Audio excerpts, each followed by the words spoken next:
ಎಲ್ಲರಿಗೂ ನಮಸ್ಕಾರ ಸ್ನೇಹಿತರೆ. 2025 ಜನವರಿ 29ನೇ ತಾರೀಕು ಬುಧವಾರದ ದಿನ ಪುಷ್ಯ ಅಮಾವಾಸ್ಯೆ ಇರಲಿದೆ.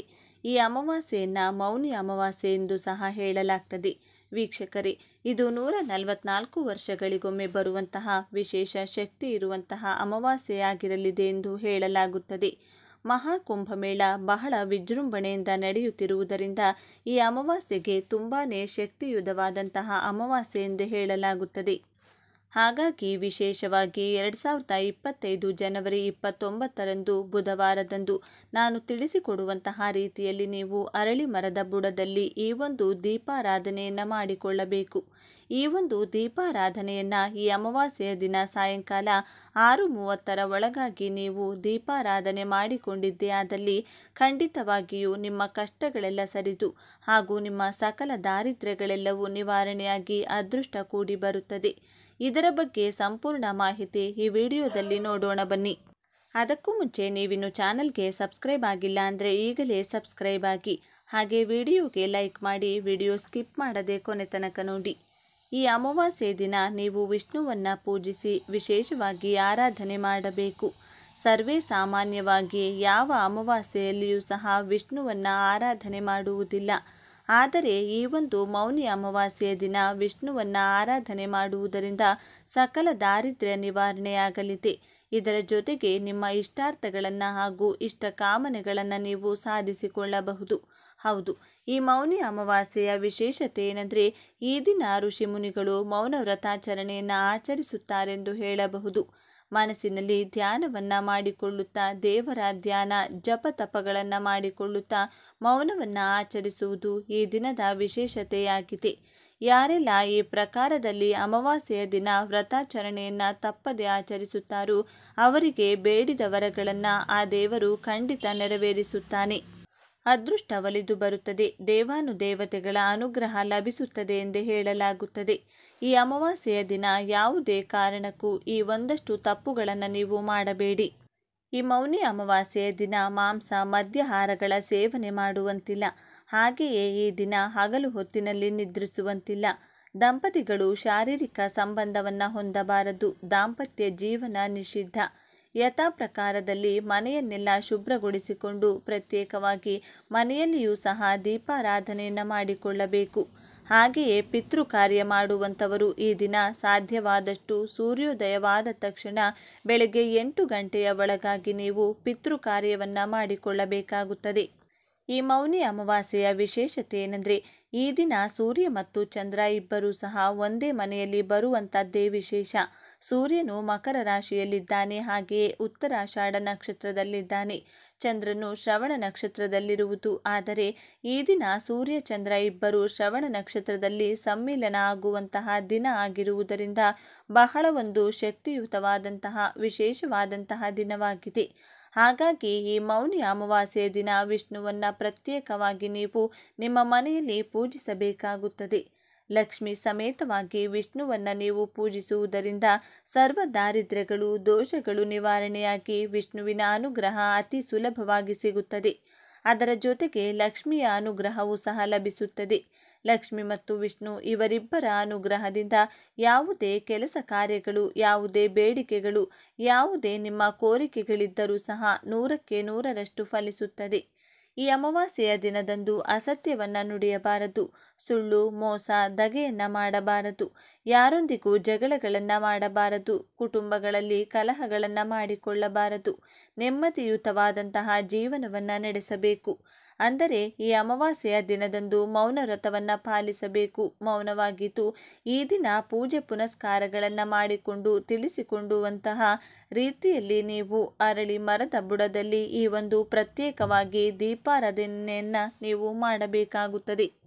ಇದಕ್ಕೂ ಮೊದಲು ಈ ದಿನ ನೀವು ನಿಮ್ಮ ಮನೆಯಲ್ಲಿಯೂ ಸಹ ದೀಪಾರಾಧನೆಯನ್ನು ಮಾಡಿಕೊಳ್ಳಬೇಕು. ಲಕ್ಷ್ಮೀ ಸಮೇತವಾದ ವಿಷ್ಣು ಮೂರ್ತಿಗೆ ಈ ಪ್ರಕಾರದಲ್ಲಿ ನೀವು ದೀಪಾರಾಧನೆಯನ್ನು ಮಾಡಿದ್ದೇ ಆದಲ್ಲಿ ಖಂಡಿತವಾಗಿಯೂ ನಿಮ್ಮ ಇಷ್ಟ ಕಾಮನೆಗಳು ನೆರವೇರುತ್ತದೆ. ಈ ದಿನ ನೀವು ಸ್ನಾನ ಮಾಡುವ ಮೊದಲು ಮನೆಯನ್ನು ಹಾಗೂ ಮನೆಯ ಅಂಗಳವನ್ನು ಶುಚಿಗೊಳಿಸಿ ಸೂರ್ಯೋದಯಕ್ಕೂ ಮುನ್ನ ಬೆಳಿಗ್ಗೆ ಬೇಗ ಎದ್ದು ಮನೆಯ ಅಂಗಳವನ್ನೆಲ್ಲ ಶುಭ್ರಗೊಳಿಸಿಕೊಳ್ಳಿ. ಅರಿಶಿನ ಕುಂಕುಮ ರಂಗೋಲಿಯನ್ನು ಹಾಕಿ ಮನೆಯನ್ನೆಲ್ಲ ಒರೆಸಿಕೊಳ್ಳಿ. ಮನೆಯನ್ನು ಸ್ವಚ್ಛಗೊಳಿಸುವಾಗ ಆ ನೀರಿನಲ್ಲಿ ಸ್ವಲ್ಪ ಕಲ್ಲುಪ್ಪು ಮತ್ತು ಅರಿಶಿನವನ್ನು ಹಾಕಿ ಶುಚಿಗೊಳಿಸಿದರೆ ಬಹಳನೇ ಒಳ್ಳೆಯದು. ಅಥವಾ ಅರಿಶಿನದ ನೀರನ್ನು ಸಹ ಬಳಸಬಹುದು. ಆನಂತರ ಸ್ನಾನಕ್ಕೆ ಹೋಗಬೇಕು. ಸ್ನಾನ ಮಾಡುವ ಮೊದಲು ಗಂಗೆಯನ್ನು ನೆನೆಯುತ್ತಾ ನೀರನ್ನು ಮೊದಲು ಪ್ರೋಕ್ಷಣೆ ಮಾಡಿಕೊಳ್ಳಿ. ನಂತರ ಸ್ನಾನ ಮಾಡುವಂತಹ ನೀರಿಗೆ ಸ್ವಲ್ಪ ಕಲ್ಲುಪ್ಪನ್ನು ಸೇರಿಸಿ ಸ್ನಾನ ಮಾಡಬೇಕು. ಹೀಗೆ ಮಾಡುವುದರಿಂದ ಪಿತೃದೋಷಗಳು, ಗ್ರಹ ದೋಷಗಳು, ನಿಮ್ಮ ಜಾತಕದಲ್ಲಿ ಇರುವಂತಹ ದೋಷಗಳು ನಿವಾರಣೆಯಾಗುತ್ತವೆ. ಮನಕಾರಕನಾದ ಚಂದ್ರ, ಹಾಗೆಯೇ ನಮ್ಮ ಜೀವನವನ್ನು ಒಂದು ಉನ್ನತ ಮಟ್ಟಕ್ಕೆ ತೆಗೆದುಕೊಂಡು ಹೋಗಬೇಕಂದ್ರೆ ಸೂರ್ಯನ ಅನುಗ್ರಹವೂ ಸಹ ನಮಗೆ ಇರಬೇಕಾಗುತ್ತದೆ. ಹಾಗಾಗಿ ಸೂರ್ಯಕಾರಕ ಹಾಗೂ ಚಂದ್ರಕಾರಕ ಇಬ್ಬರು ಒಂದೇ ಮನೆಯಲ್ಲಿರೋದ್ರಿಂದ ಈ ದಿನ ನೀವು ಸ್ವಲ್ಪ ಕಲ್ಲುಪ್ಪಿನ ಜೊತೆಯಲ್ಲಿ ಸ್ವಲ್ಪ ಅರಿಶಿನ ಸೇರಿಸಿ ಸ್ನಾನ ಮಾಡಿಕೊಂಡ್ರೆ ಸರ್ವ ದಾರಿದ್ರ್ಯ ನಿಮಗೆ ನಿವಾರಣೆಯಾಗುತ್ತದೆ. ಹಾಗಾಗಿ ಈ ಒಂದು ಪ್ರಕಾರದಲ್ಲಿ ಸ್ನಾನಾದಿಗಳನ್ನು ಮುಗಿಸಿಕೊಂಡು ಒಂದು ಶುಭ್ರವಾದಂತಹ ಬಿಳಿ ಉಡುಪನ್ನು ಧರಿಸಿಕೊಂಡು ಆ ನಂತರವಾಗಿ ಲಕ್ಷ್ಮಿ ಸಮೇತವಾದ ವಿಷ್ಣು ಮೂರ್ತಿಯನ್ನು ನೀವು ಪೂಜಿಸಬೇಕಾಗುತ್ತದೆ. ಈ ದಿನ ಯಾವುದೇ ಕಾರಣಕ್ಕೂ ಕಪ್ಪು ವರ್ಣದ ಬಟ್ಟೆಯನ್ನು ಧರಿಸಲು ಹೋಗಬೇಡಿ. ಅರಿಶಿನ ಅಥವಾ ಹಸಿರು ಬಣ್ಣ ಅಥವಾ ಕೇಸರಿಯುಕ್ತ ಕೆಂಪು ಮಿಶ್ರಿತ ಕೇಸರಿ ಬಣ್ಣವನ್ನು ನೀವು ಧರಿಸುವುದರಿಂದ ನಿಮಗೆ ಅದೃಷ್ಟ ಒಲಿದು ಬರುತ್ತದೆ. ಶೀಘ್ರವಾಗಿ 8 ಗಂಟೆಯ ಒಳಗಾಗಿ ಈ ದೀಪಾರಾಧನೆಯನ್ನು ನೀವು ಮಾಡಿಕೊಳ್ಳಬೇಕು. ಮನೆಯಲ್ಲಿ ಒಂದು ತುಪ್ಪದ ದೀಪಾರಾಧನೆಯನ್ನು ಮಾಡಿಕೊಳ್ಳಿ. ವಿಷ್ಣುವಿಗೆ ಒಂದು ಹರಳಿ ಎಲೆಯನ್ನು ಇಟ್ಟು ಅದರ ಮೇಲೆ ಒಂದು ದೀಪವನ್ನು ಇಡಿ. ಅದಕ್ಕೆ ಸ್ವಲ್ಪ ತುಪ್ಪ ಅಥವಾ ಎಳ್ಳೆಣ್ಣೆಯನ್ನು ಹಾಕಿ ದೀಪಾರಾಧನೆಯನ್ನು ಮಾಡಿ. ವಿಷ್ಣು ಲಕ್ಷ್ಮಿ ಸಮೇತವಾದ ವಿಷ್ಣುವಿಗೆ ಈ ರೀತಿ ದೀಪಾರಾಧನೆ ಮಾಡುವುದರಿಂದ ಅದೃಷ್ಟ ಕೂಡಿ ಬರುತ್ತದೆ.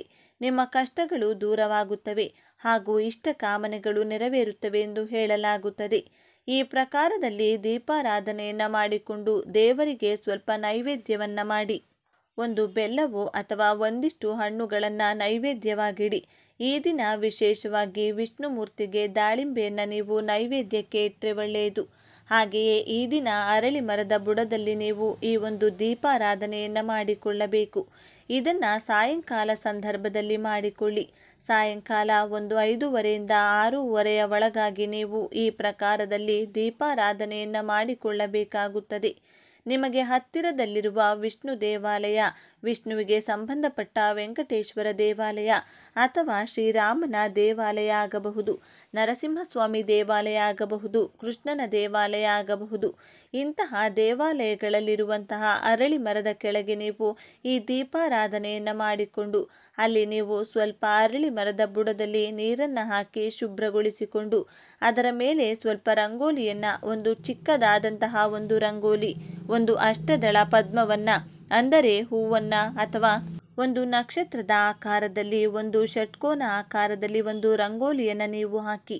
ಆನಂತರ ಅದರ ಮೇಲೆ ಒಂದು ಅರಳಿ ಎಲೆಯನ್ನು ಇಟ್ಟು ಅದರಲ್ಲಿ ಒಂದು ಹಿಡಿಯುವಷ್ಟು ಕಲ್ಲುಪ್ಪನ್ನು ಹಾಕಿ ಅದರ ಮೇಲೆ ಒಂದು ದೀಪವನ್ನಿಟ್ಟು ಜೋಡಿ ಬತ್ತಿಗಳನ್ನು ಹಾಕಿ ಎಳ್ಳೆಣ್ಣೆ ಅಥವಾ ತುಪ್ಪ ಎರಡರಲ್ಲಿ ಯಾವುದಾದರೂ ಒಂದನ್ನು ಬಳಸಿ ನಿಮ್ಮ ಅನುಕೂಲತೆಗೆ ತಕ್ಕಂತೆ ಬಳಸಿಕೊಂಡು ದೀಪಾರಾಧನೆಯನ್ನು ನೀವು ಮಾಡಿಕೊಳ್ಳಬೇಕಾಗುತ್ತದೆ.